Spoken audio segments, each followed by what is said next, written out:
cara mengondisikan hati kita sadar supaya saat muncul ujian itu kita merasakan kesadaran bahwa oh, ini jalan sukses saya. Allah kirimkan buat saya, bukan buat yang lain. La yukallifullahu nafsan illa usaha. Kalau kita lihat-lihat, masalah tiap orang kan beda-beda ya. Tapi intinya sama kan masalah? Intinya kepikiran juga kan? Ya kan? Ya, kalau masalah kan nomor 4 ya. Ya kan? Kan berpikir itu ada 4. Ada berpikir, sedikit berpikir, tidak berpikir, pikiranun. Gimana? Masalah itu kan pikiranun kan? Yang dipikirkan kan? Ya, semuanya sama, intinya berpikir. Di perusahaan yang besar, yang kecil berpikir. Ya. Yang sedang ujian berpikir. Kadang-kadang sama-sama pusing, pusingnya sama, tapi bentuk ujiannya beda-beda. Yang paling menarik itu ujiannya beda sesuai kadar kita. Gak mungkin level direktur diuji dengan level pegawai bawah misalnya, itu mustahil. Tapi sama-sama pusing juga. Ya, pegawai belum gajian pusing, direktur proyek belum lancar pusing. Pusingnya kan sama kan, tapi wujud ujiannya beda karena sesuai dengan maslahat kita. Itulah la yukallifullahu nafsan illa. Nah, cara mengatasinya bagaimana? Supaya saat diterima itu ada ketentraman dalam jiwa.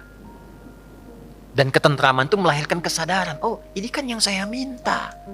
Nggak mungkin ujian ini tiba-tiba muncul di hadapan saya kalau saya nggak pernah berdoa. Coba siapa yang pengen kaya pernah berdoa minta sukses? Terus Allah kasih jalannya, nih lewatin dulu ini. Yang paling aneh kan begini, minta begitu dikabul marah. Kenapa harus saya ya Allah? Kan mana ya tadi doa gitu.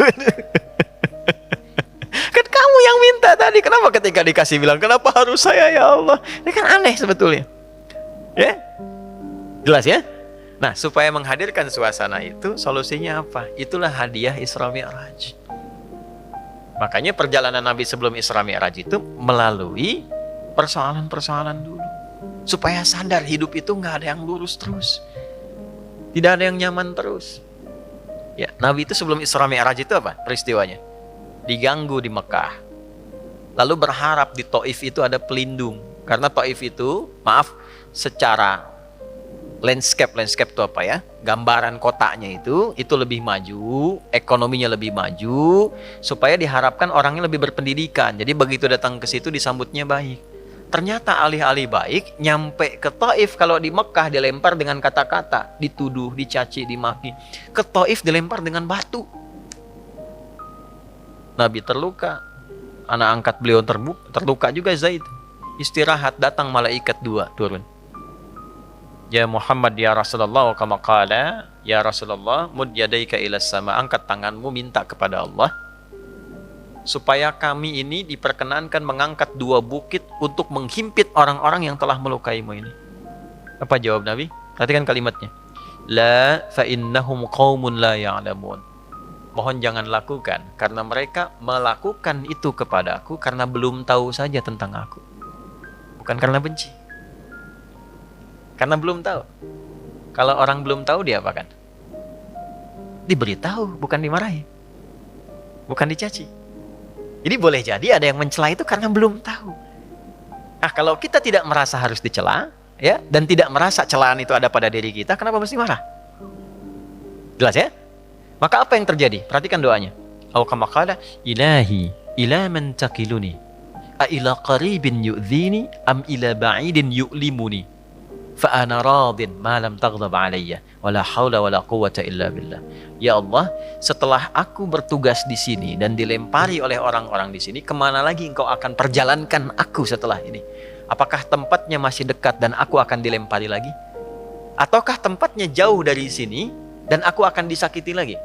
Aku ridha dengan itu ya Allah, selama itu perintahmu sepanjang engkau tidak marah kepadaku. Itu poinnya, tolong garis bawah ini.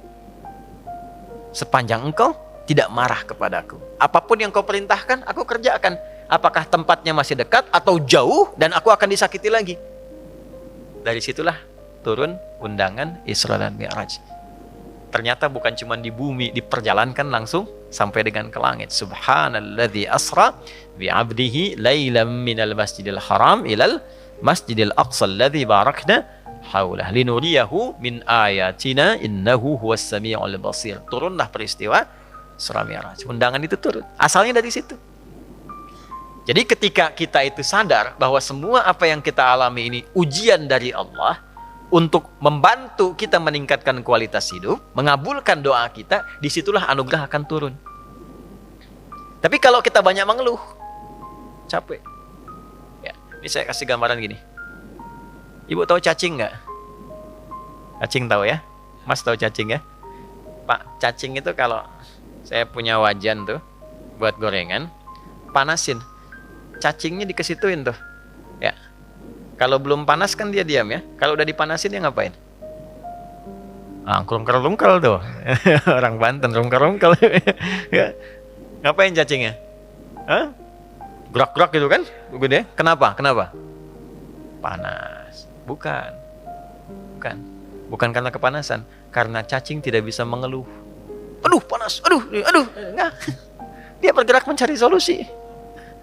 Ya. Ya kan?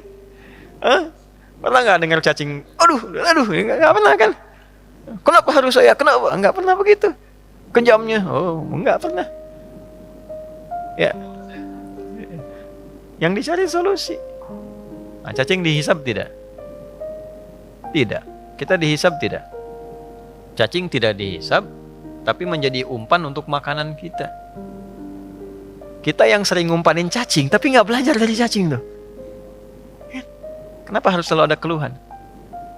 Yo, cicak. Cicak makanannya apa? Nyamuk. Cicak bisa terbang nggak? Nyamuk bisa terbang. Di mana logikanya hewan yang tidak bisa terbang, makanannya terbang? Tuh. Tuh kalau nyamuknya pintar, dia punya akal. Ya, jadi mainan cicak tuh. Cicak, gitu kan? Ya, tapi lihat kuasa Allah tuh. Orang tua kita cuma ngajarin sedikit, cicak diam-diam datang seekor. Kok datang seekor nyamuk? Bukan cicak mendatangi nyamuk, nyamuknya datang. Siapa yang mendatangkan nyamuk ke cicak itu? Apa pernah cicak mengeluh? Tidak mengeluh. Nah, itu binatang.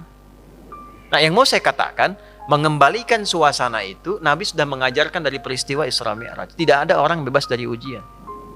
Tapi kalau kita menyadari semua datang dari Allah untuk membuat kita lebih berkualitas, satu, dan mengabulkan sesungguhnya apa yang kita mohonkan dalam doa, maka turunlah kemudian kenyamanan. Kalau Nabi karena Rasul, karena Nabi Rasul, mu'jizatnya Isra Mi'raj, naik buruk, kita nggak mungkin naik buruk. Odong-odong banyak, delman banyak, tapi naik buruk mustahil. Ya, karena peristiwanya tidak mungkin berulang, maka hadiahnya diabadikan, itulah sholat. Itulah sebabnya panggilan sholat itu bersanding dengan hajat. Karena itu sholat disebut dengan hajat, kebutuhan. Wasta'inu bisabri was sholat. Kalau punya masalah, terima dulu dengan sabar dan lakukan sholat. Nah, jadi asalnya sholat itu diperintahkan oleh Allah lewat Rasulullah untuk menyelesaikan semua masalah kehidupan kita. Makanya dulu orang-orang yang punya hajat, punya masalah, itu melakukan sholat. Nabi Zakaria punya masalah, diuji dengan keturunan. Rambutnya sudah memutih, fisiknya sudah letih. Maaf, istrinya divonis menopause dan mandul. Secara medis gak mungkin punya keturunan. Maka apa yang diperintahkan oleh Allah? Diilhamkan sholat. Di Quran surah 3, ayat 38-39. Ya, hunalika da'a Zakaria rabbah qala rabbi habli min ladunka dzurriyyatan thayyibah innaka sami'ud du'a fanadathul malaikatu wa huwa qa'imun yusalli fil mihrab annallaha yubashshiruka bi Yahya. Setelah manusia mengatakan enggak mungkin kau punya keturunan, beliau salat. Dalam salatnya beliau memohon, ya Allah, semua memvonis aku tidak akan mungkin punya keturunan, maka aku menyebut namamu yang memberi tanpa punya batasan. Hab namanya, dari Wahab. Ya Allah, saya minta darimu saja, karena orang lain mengatakan nggak mungkin. Saya minta darimu yang tidak punya batasan. Engkau pasti mendengar doa saya.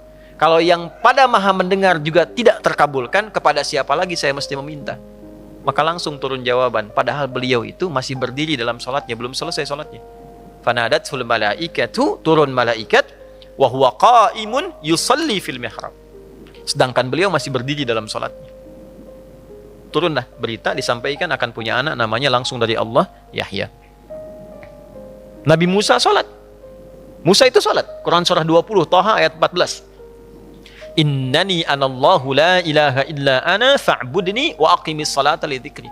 Nabi Isa sholat.